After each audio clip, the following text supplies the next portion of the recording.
ফিরে এলাম বিরতির পর, এবং বিরতিতে যাওয়ার আগে আপনাদের একটা ছোট্ট ইউটার্নের কথা বলেছিলাম, যে ইউটার্নটা আজকে রাজ্যপাল করেছেন। বিগত কয়েক বছর ধরে এই রাজ্যের সরকারের সঙ্গে রাজ্যপালদের সম্পর্ক খুব একটা ভালো ছিল না। জগদীপ ধনখড়, তাকে দিয়ে শুরু, তারপর এলেন সিভি আনন্দ বোস। সিভি আনন্দ বোস আসার পর আমার আপনার সবার মনে হয়েছিল যে একটা মিষ্টি শুরু হলো, কারণ ওই যে মিষ্টি মুখ, হাতে খড়ি সমস্ত দেখলাম।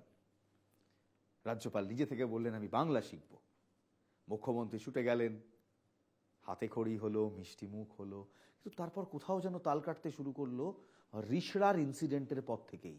রিষড়ায় রামনবমী নিয়ে সমস্যার পর থেকে প্রথম রাজ্যপাল চাপে পড়লেন। তার বিবৃতি শুভেন্দু অধিকারী সাপোর্ট করলো না, মমতা বন্দ্যোপাধ্যায়ের সরকারের পক্ষ থেকে তিনি চাপ পেলেন যে সবকিছু বলা যাবে না। তখন তিনি একটাই কথা বলেছিলেন যে রাজ্যে আইন শৃঙ্খলা ঠিক হতে হবে, বানানা রিপাবলিক যেন না হয়ে যায়। তারপর একাধিকবার রাজ্যপাল কড়াভাবে এই সরকারকে নিশানা করে এসছে। আমরা ভেবেছিলাম পশ্চিমবঙ্গের রাজনীতিতে রাজ্যপাল সংঘাতের এই লীলা চলতেই থাকবে। জগদীপ ধনখড়ের সঙ্গে নিশ্চয়ই আপনাদের মনে আছে সেই সংঘাত চরমে পৌঁছেছিল, সিভি আনন্দ বোসের সঙ্গেও চরমে পৌঁছলো, এবং যখন সন্দেশখালী ইস্যু শুরু হলো তখন সেই সংঘাত আরো গভীর হলো। কারণ সেই সময় রাজ্যপাল যখন পৌঁছে গিয়েছিলেন সন্দেশখালীতে, তখন সন্দেশখালীর মা বোনেরা রাজ্যপালের পায়ে ফুল দিয়ে প্রণাম করে কাঁদতে কাঁদতে বলেছিলেন আমাদের বাঁচান, আমাদের জাস্টিস দিন। রাজ্যপালও সেই সময় ঠিক 24-এর ইলেকশনের আগে মাফ করবেন 24-এর ইলেকশনের আগে বলেছিলেন বানানা রিপাবলিক হতে দেওয়া যাবে না, কোনো শাহজাহানদের দাপাদাপি চলবে না, আইন শৃঙ্খলাকে আগামী দিনে আরো ভালো হতে হবে। তারপর ভোট হলো, ভোটে বিজেপি আবার তলানিতে গেল, তৃণমূল কংগ্রেস মেজরিটি নিল। রাজ্যপাল কিছু বললেন না, কিন্তু তার পরেই আরেকটি ইস্যুতে রাজ্য সরকারের ভিত নড়ে যাওয়ার উপক্রম হলো, আরজি কর কাণ্ড। সেই আরজি কর কাণ্ডতে পর্যন্ত রাজ্যপাল তুলোধনা করলেন সরকারকে, সরকারের আইন ব্যবস্থাকে, আইন শৃঙ্খলাকে। সেই সময় একটি বিতর্ক উঠল যে অপরাজিতা বিলের মতো বিল রাজ্যপালের টেবিলে পড়ে রয়েছে, রাজ্যপাল সই করছেন না, রাজ্যপাল বাংলা বিরোধী। তারপর রাজ্যপালের বিরুদ্ধে অভিযোগ উঠল, সেই অভিযোগ নিয়ে নানান জল ঘোলা হলো, হেয়ার স্ট্রিট থানায় কমপ্লেন হলো, এফআইআর হলো। আমরাও রাজনীতিক বিশ্লেষকরা এবং সাংবাদিকরা ভাবলাম এতে আর নতুন কি, এই সংস্কৃতি তো বাংলায় চলেই এসছে, রাজ্য এবং রাজ্যপালের মধ্যে সংঘাত হবে, হচ্ছেও। আজকে রাজ্যপাল যখন তার ভাষণ দিলেন বিধানসভায়, তখন পুরো ইউটার্ন, সে এক অদ্ভুত ইউটার্ন। কারণ রাজ্যপালের ভাষণে আরজি কর প্রসঙ্গই নেই। উল্টে রাজ্যপাল বলছেন এই রাজ্যের আইন শৃঙ্খলা অত্যন্ত ভালো। ঢালাও প্রশংসা করছেন রাজ্যপাল মমতা বন্দ্যোপাধ্যায়ের এবং রাজ্যের আইন শৃঙ্খলা পরিস্থিতির, রাজ্যের শিক্ষা ব্যবস্থার, রাজ্যের স্বাস্থ্য ব্যবস্থার, রাজ্যের আর্থিক বিকাশের। রাজ্যপাল তো এত দূর গিয়ে বলেও ফেললেন যে গত 13 বছরে মমতা বন্দ্যোপাধ্যায়ের নেতৃত্বে এই সরকার যে আর্থিক বিকাশ করেছে তা অতুলনীয়। এবং এতেই অভিযোগ বিজেপি শিবিরের, যে বিজেপি শিবির এতদিন ধরে ভাবছিল যে রাজ্যপাল তো আমাদের দিকে, রাজ্যপালের কথা ব্যবহার করে আমরা রাজনীতি করতে পারি, আজকে হঠাৎ দেখলো ভো কাট্টা, রাজ্যপাল যা বলছেন তার সাথে বিজেপির লাইনের কোনো মিল নেই। শুভেন্দু অধিকারী প্রথম শুরু করলেন এবং বললেন প্রশ্ন রয়েছে, একগুচ্ছ প্রশ্ন রয়েছে। শুভেন্দু অধিকারী কি বললেন শোনাবো।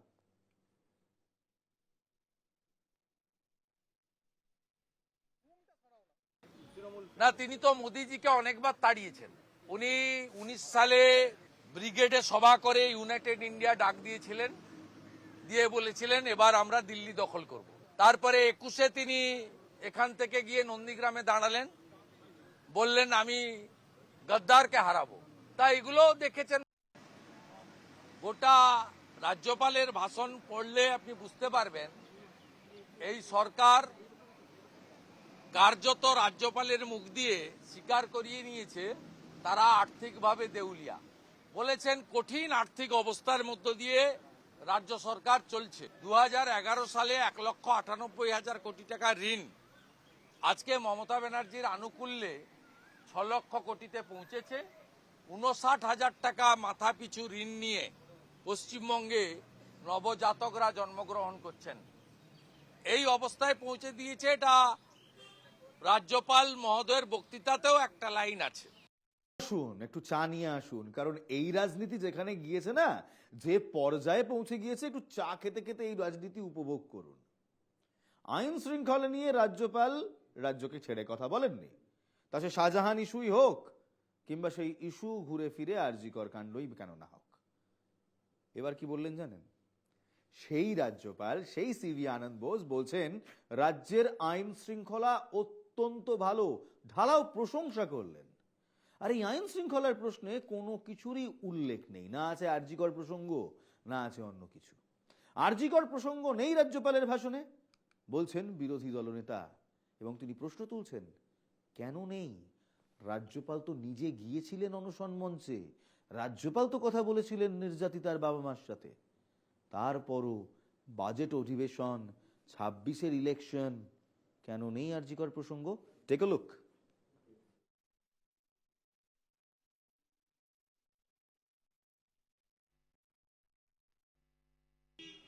আপনারা আইন শৃঙ্খলার প্রশ্নে শুধু আরজিকরের ঘটনা নয়, তার তো উল্লেখ নেই। অপরাজিতা বিল বুক ঠুকে মুখ্যমন্ত্রী বলেছিলেন যে আমি 15 দিনের মধ্যে সবকে ফাঁসিতে ঝুলিয়ে দেব। অপরাজিতার বা অভয়ার ঘটনার পরে 9ই আগস্ট, তারপরে অন্তত 10টার বেশি শিশুকন্যা বালিকা ধর্ষণ খুন হয়েছে। একটার কথাও উল্লেখ এখানে নেই নারী সুরক্ষার ক্ষেত্রে, রাজ্যের আইন শৃঙ্খলার প্রশ্নে উল্লেখ নেই। আজকে রাজ্যপাল তার ভাষণে রাজ্যের অর্থনৈতিক পরিস্থিতি নিয়ে ঢালাও প্রশংসা করেছেন, এমনকি বিশ্ব বাণিজ্য মঙ্গ সম্মেলন তারও প্রশংসা করেছেন। জানিয়ে গোসা হয়েছে শুভেন্দু অধিকারীর। তিনি বলছেন রাজ্যের অর্থনৈতিক পরিস্থিতি নিয়েও যা বলা হয়েছে তা নিয়ে তার আপত্তি রয়েছে। শুভেন্দু অধিকারী ঠিক কি বললেন শুনুন। গোটা রাজ্যপালের ভাষণ পড়লে আপনি বুঝতে পারবেন এই সরকার কার্যত রাজ্যপালের মুখ দিয়ে স্বীকার করিয়ে নিয়েছে তারা আর্থিকভাবে দেউলিয়া। বলেছেন কঠিন আর্থিক অবস্থার মধ্য দিয়ে রাজ্য সরকার চলছে। 2011 সালে 1,98,000 কোটি টাকা ঋণ আজকে মমতা ব্যানার্জির আনুকূল্যে 6 লক্ষ কোটিতে পৌঁছেছে। 59,000 টাকা মাথা পিছু ঋণ নিয়ে পশ্চিমবঙ্গে নবজাতকরা জন্মগ্রহণ করছেন। এই অবস্থায় পৌঁছে দিয়েছে, এটা রাজ্যপাল মহোদয়ের বক্তৃতাতেও একটা লাইন আছে। বেশ, শুভেন্দু অধিকারী যে এই কথা বলবেন তা তো খুব স্বাভাবিক, কারণ শুভেন্দু অধিকারী তিনি রাজনীতি করছেন, তিনি যে দলে বিলং করেন সেই দল রাজ্য সরকারের বিরোধিতা করবে, এটাই খুব স্বাভাবিক। কিন্তু সমস্যা হলো যখন আমাদের রাজ্যপাল তিনি ঢালাও প্রশংসা করেন মমতা বন্দ্যোপাধ্যায়, এবং মমতা বন্দ্যোপাধ্যায় যখন এই রকম সব ক্লেমস করেন যে 26-এ এবার তৃণমূলই ফিরবে, এবং শুধু তৃণমূল ফিরবে না, তৃণমূল 2/3 মেজরিটি নিয়ে ফিরবে, তখন আমাদের দায়িত্ব থাকে এই আইন শৃঙ্খলায় সুসজ্জিত বাংলার আসল চেহারাটা দেখানোর। আমরা বলছি না বাংলায় আইন শৃঙ্খলা নেই, নিশ্চয়ই আছে, কিন্তু মাঝে মাঝে ভুলচুক হয়ে যায় বোধহয় সরকারের। নারকেলডাঙ্গার ঝুপড়িতে আগুন লেগেছিল মনে আছে 2 দিন আগে, এক ব্যক্তি ঝলসে মারা যান। হাবিবুল্লাহ মোল্লা 62 বছর বয়সী ওই ব্যক্তি মারা যান। শনিবার রাত 9:30 নাগাদ নারকেলডাঙ্গার বস্তিতে আগুন লাগে, পুড়ে যায় একাধিক ঝুপড়ি, মৃত্যু হয় একজনের। জানা গিয়েছে তিনি স্ক্যাপের গোডাউনে থাকতেন।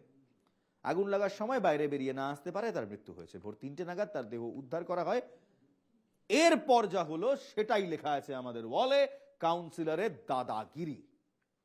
কারণ এরপর শুরু হলো গন্ডগোল, আর এই গন্ডগোলের 2জন চরিত্র। একজন এই শহরের মেয়র, জনাব ফিরহাদ হাকিম, আরেকজন এই শহরের মিউনিসিপ্যাল কর্পোরেশনের কাউন্সিলর। মানে আমি এবং আমার একজন বস রয়েছে। এবার ভাবুন, এই স্টুডিওতে আমি প্রকাশ্যে আমার বসের সামনে দাঁড়িয়ে কোনো একটি ভুল চুক নিয়ে তর্ক করছি এবং সেটা সরাসরি লাইভ ন্যাশনালি সম্প্রচার হচ্ছে। এ দৃষ্টতা আমার নেই, আমার বসেরও নেই। তবে এ দৃষ্টতা মেয়র সাহেবেরও আছে, সেই কাউন্সিলর সাহেবেরও আছে। শুনুন, একটু শুনুন, তারপর পরেরটা বলছি। শুনুন।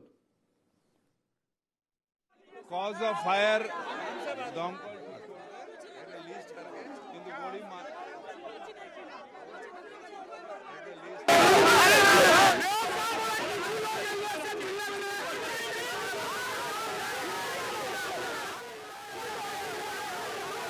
দাবি জানাচ্ছেন একে অপরের দিকে যে অবিলম্বে গ্রেফতার করতে হবে। কি হয়েছিল? সমস্যা হলো যে অগ্নিকাণ্ডে ভস্মীভূত নারকেলডাঙ্গার বস্তিতে মন্ত্রী ফিরহাদের সামনেই বিক্ষোভ শুরু হলো। ব্যাপক বিশৃঙ্খলা। ৩৬ নম্বর ওয়ার্ডের কাউন্সিলরের বিরুদ্ধে স্থানীয় বাসিন্দাদের ক্ষোভ যেন উগড়ে পড়ল। সেচ দপ্তরের জায়গায় বস্তি, সেচ দপ্তরের জায়গা দিলে বাংলার বাড়ি প্রকল্পে ক্ষতিগ্রস্তদের বাড়ি করে দেবে পুরসভা, আশ্বাস দিয়েছিলেন মেয়র। শনিবার রাতে অগ্নিকাণ্ডে ভস্মীভূত হয় নারকেলডাঙ্গা এলাকার যে ঝুপড়ি, সেই ঝুপড়ি এক লহমায় একাধিক মানুষকে ছাদহারা, গৃহহারা করেছে। রবিবার নারকেলডাঙ্গার ৩৬ নম্বর ওয়ার্ডের অন্তর্গত ক্ষতিগ্রস্ত এলাকায় যখন কলকাতার মেয়র ফিরহাদ হাকিম যান, ঠিক তখন তাকে ঘিরে স্থানীয়রা কাউন্সিলরের বিরুদ্ধে একাধিক অভিযোগ তুলে বচসা শুরু করেন এবং বিক্ষোভ দেখান। কথা বলেন স্থানীয় ৩৬ নম্বর ওয়ার্ডের কাউন্সিলর শচীন সিং সহ অগ্নিকাণ্ডে ক্ষতিগ্রস্তদের সঙ্গে এবং ঠিক সেই সময় কথা কাটাকাটির পরিস্থিতি হয়। এরপর অগ্নিকাণ্ডে সর্বহারাদের জন্য বাংলার বাড়ি প্রকল্পে বাড়ি করে দেওয়ার আশ্বাস দেন পুরমন্ত্রী। যেহেতু সেচ দপ্তরের এলাকায় এই বস্তি, তাই সেচ দপ্তর জমি দিলে সরকারি প্রকল্পে ঘর করবে, এমনটা বলেছেন ফিরহাদ হাকিম। এরপর মন্ত্রী চলে যেতেই আবার বিক্ষোভ শুরু হয়। ৩৬ নম্বর ওয়ার্ডের কাউন্সিলর শচীন সিং এর বিরুদ্ধে সরব হন স্থানীয়রা। একদিকে যখন কাউন্সিলরের বিরুদ্ধে অভিযোগ, তখনই নারকেলডাঙ্গা থানার দিকে কাউন্সিলর ছুটে যান। অভিযোগ করেন স্থানীয় পাপ্পু খান নামে এক ব্যক্তি রয়েছেন সেই ব্যক্তি এলাকায় দুষ্কৃতি কর্মে যুক্ত, তাই তাকে ইমিডিয়েট গ্রেফতার করতে হবে। সেখানেও কাউন্সিলর বিরোধী গোষ্ঠীর উত্তেজনা শুরু হয়। রাস্তা থেকে থানার গেট সামনে কাউন্সিলর এবং কাউন্সিলরের বিরোধী গোষ্ঠীর বচসা। তাদের একটাই দাবি ছিল, পাপ্পু খানকে গ্রেফতার করতে হবে। থানার গেটের সামনেই তারা ঘোষণা করেন যে ঘর পোড়া বাসিন্দাদের আশ্রয় দেওয়া হবে। মেয়র ফিরহাদ হাকিম তিনি কি বললেন শুনবো। कॉज ऑफ फायर দমকল ঠিক করবে কিন্তু গরিব মানুষের সাথে আমরা আছি। ওদের বলেছি যে গরিব মানুষ যারা, তাদের সরকারি অনুযায়ী যা যা করার সেটা আমরা করব। আগে জায়গাটা পরিষ্কার হোক, ফরেন্সিকের এটা আসুক, কজ অফ ফায়ারটা কি আছে, তারপর গরিব মানুষ যাদের সর্বস্ব হারিয়ে তাদের পাশে আছে। এসব পলিটিক্সের মধ্যে আমি পড়বো না। আইনত যা হবে আর ন্যায্য যা হবে, সরকারি নিয়ম অনুযায়ী যা হবে, এগুলোর মধ্যে আমরা যাব না। কারণ যারা এই ঝুপড়ি নিয়ে রয়েছে, কিন্তু আমাদের লিগাল ওদের কি আছে, অন্য জায়গায় বাড়ি আছে কি না, ওদের আর কোনো থাকার জায়গা আছে কিনা, এগুলো দেখার পরে ইরিগেশন যদি আমাদের পারমিশন দেয় তখন আমরা বাংলার বাড়ির কথা ভাবতে পারি। এখন আমরা অ্যাজ ইফ যা আছে, যেটা নিয়ম অনুযায়ী যে কম্পেনসেশন, সেই কম্পেনসেশনটা দেব। এরপর ক্ষিপ্ত স্থানীয় বাসিন্দারা তারা আবার পাল্টা অভিযোগ করেন যে এত আশ্বাস টাশ্বাস চাই না, মূল প্রবলেমটা বুঝুন, সমস্যাটা বুঝুন। স্থানীয় বাসিন্দাদের বক্তব্য দেখুন। ফোন করছি কাউন্সিলরকে, ও পিক আপ করছে না, কন্টিনিউ ফোন করছি। কাউন্সিলর এসেছে 2 ঘন্টা পর, পুরো হাত লেগে গেছে। শুধু তুলাবাজি, যা ঘরের থেকে সব কিছু হচ্ছে। আমাদের পৌরসভা আমাদের দায়িত্ব কে দিয়েছে 36 নম্বর ওয়ার্ডের, আমাদেরকে দায়িত্ব এখানে সব কিছু কাউন্সিলরের সঙ্গে কারা মিশছে তারা করছে, কাউন্সিলের মধ্যে যুক্তি আছে, কোনো স্টেপ নিচ্ছে না। আমরা ঠিক নেই, আমরা মহিলা বলুক জুয়া করো, আমরা ভয়তে ভয়তে চলি রাস্তাঘাটে। 307 308 এপিসি রোডে চরকি চলছে, থানায় পয়সা দিচ্ছে সচিন সিং এর ছেলেরা। ভাবুন অবস্থা, 36 নম্বর ওয়ার্ডের এক বাসিন্দা, তিনি বলছেন আমরা ভয়ে ভয়ে চলি রাস্তাঘাটে। আর মহামহিম রাজ্যপাল আজ বিধানসভায় দাঁড়িয়ে বলছেন রাজ্যের আইন শৃঙ্খলা প্রশংসনীয়। কাউন্সিলরের সঙ্গে কথা বললাম, কারণ কাউন্সিলরের বিরুদ্ধেই তো অভিযোগ যে তিনি দুষ্কৃতীদের হারবার করেন, তাদের মাথায় হাত রাখেন, তিনিও হয়তো যুক্ত রয়েছেন। কাউন্সিলর আবার পাল্টা অভিযোগ করছেন, শুনবেন, শুনুন।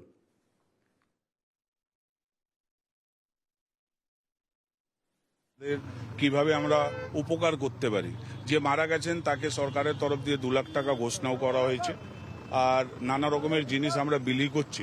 কিন্তু যে অভিযোগ হচ্ছে সে হচ্ছে Pappu Khan, he is a criminal, basically he is a criminal, he is a murderer. ওর নামে একটা 302 কেস ছিল। আর ব্যাপারটা হচ্ছে এই হায়দার নামাজোর ড্রাইভার, তো ওদের আমি 2 নম্বর কাজ চিঠি করে হাউসে প্রশ্ন তুলে বন্ধ করেছিলাম, তাই জন্য ওরা আমাকে পার্সোনাল আরোপ লাগিয়ে এই অভিযোগগুলো করছে। আপনারা কিছুদিন আগে দেখেছিলেন আমি একটা হাউসে প্রশ্ন তুলে ওদের ইনলিগাল বোরেবল করে যে প্যাকেজিং ওয়াটার করছিল, সেটা মাননীয় মেয়র সাহেব ওইটা সুয়েট টিমকে পাঠিয়ে বন্ধ করিয়ে দিয়েছিলেন। ওদের লাখ লাখ টাকা নোকসান হয়েছে। এই ক্যানেলের উপরে 2টো বিল্ডিং আমি কমপ্লেন করেছি, ইরিগেশন ডিপার্টমেন্টের উপরে বিল্ডিং বানিয়েছে, সেই নিয়ে আমার উপরে পার্সোনাল ক্ষোভ। কালকে মাননীয় মেয়রকে সামনে দেখে ওরা বুঝছিল কি মিডিয়ারা থাকবে, তারপরে এই আগুনের সুযোগ নিয়ে যেভাবে কালকে ওরা করেছে ঠিক করেনি, আমাকে প্রাণে মারার চেষ্টা করেছে, সেটাও ঠিক নেই। আমি পুলিশকে কমপ্লেন করেছি, পুলিশ এফআইআরও করেছে। আমি পুলিশকে বলবো যত তাড়াতাড়ি হোক এই দুষ্কৃতীদেরকে অ্যারেস্ট করতে। ভিকটিম যে থাকে সে কমপ্লেন করলে যে মারে তারও এগেনস্টে ওরা মানে দুপক্ষের ওরা ব্যালেন্স করতে কেস করে দেয়, সেটা ঠিক না। আমি পুলিশকে বলবো তদন্ত করুক। ভিডিও ফুটেজ আমাদের কাছে রয়েছে, আর্মস নিয়ে চাপড় নিয়ে ওরা যেভাবে করেছিল সেটা ঠিক না। তো কে ক্রিমিনাল, বাইরে থেকে লোক নিয়ে এসে আমার ওয়ার্ডে বাইরের লোকের কি দরকার ছিল? শচীন বাবু শুরুই করলেন যে basically Pappu is a murderer. কিন্তু স্যার, শচীন বাবু, বেসিক্যালি আজকে যেটা হলো তাতে হলো আমজনতা বলছেন আপনিও মার্ডারার, আপনিও দুষ্কৃতী কার্যকলাপ করেন। কারণ তাই জন্যই তো আজকে নারকেলডাঙ্গায় থানার 36 নম্বর ওয়ার্ডের কাউন্সিলর অর্থাৎ আপনি শচীন সিং, আপনার বিরুদ্ধে পুলিশে অভিযোগ দায়ের করা হয়েছে, এফআইআর করা হয়েছে। গতকাল নারকেলডাঙ্গায় অগ্নিকাণ্ডের ঘটনাস্থলে মেয়র চলে যাওয়ায় এতটাই পরিস্থিতি উত্তপ্ত হয় যে সেখানে রড দিয়ে এক ব্যক্তির মাথা ফাটিয়ে দেওয়ার অভিযোগ হয়। পাল্টা শ্লীলতাহানি, অস্ত্রসহ মামলার অভিযোগ হায়দার নওয়াজ ও পাপ্পু খানের বিরুদ্ধে। পুলিশ সূত্রে খবর দুপক্ষের অভিযোগ নেওয়া হয়েছে, তদন্তের জন্য খতিয়ে দেখা হচ্ছে ঘটনার ভিডিও ফুটেজ। কিন্তু আজকে যখন আমাদের প্রতিনিধি পৌঁছলেন 36 নম্বর ওয়ার্ডে এইসব এফআইআর হয়ে যাওয়ার পর, তখনও দেখলাম আম জনতার রীতিমতো ক্ষিপ্র এই কাউন্সিলর শচীন সিং এর বিরুদ্ধে ক্ষোভ উগড়ে দিচ্ছেন। দেখবেন, দেখুন।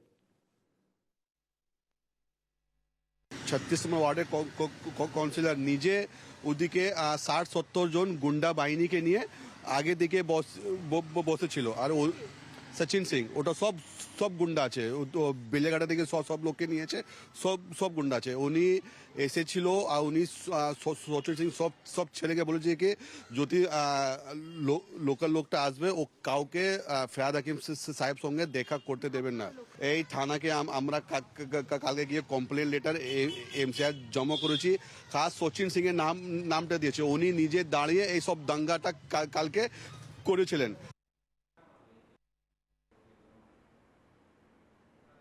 কাউন্সিলর তার বিরুদ্ধে তার ওয়ার্ডের মানুষজন বলছে সমস্যা রয়েছে। এই লোকটা হয় দুষ্কৃতীদের আশ্বাস দেয়, তাদেরকে আশ্বস্ত করে, তাদের উপর মাথায় হাত রাখে, না হলে ইনি নিজেও যুক্ত রয়েছেন। মেয়রের সামনে কাউন্সিলর রীতিমতো দ্বন্দ্বে জড়িয়ে পড়ছে।